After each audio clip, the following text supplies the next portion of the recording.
So this is a Rib 112 bed system that's fitted to the Redline Sport range. Now, to fold the bed out, you first of all need to slide it forwards, which is using this lever underneath. Pull it forwards. Then there's a lever down to the right here that you use to pull this base over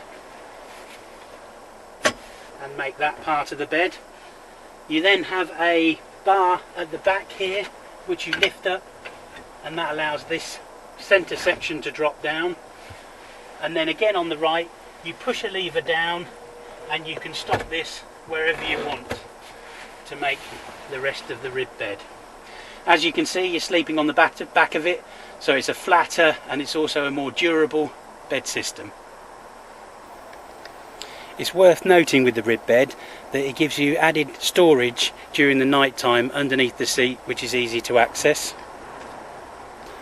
And also at the back, when the seat is in the upright position for travelling, you can leave this back part of it down, which makes a great parcel shelf, so you've got storage underneath it and also a lot of storage that you can use on top of it.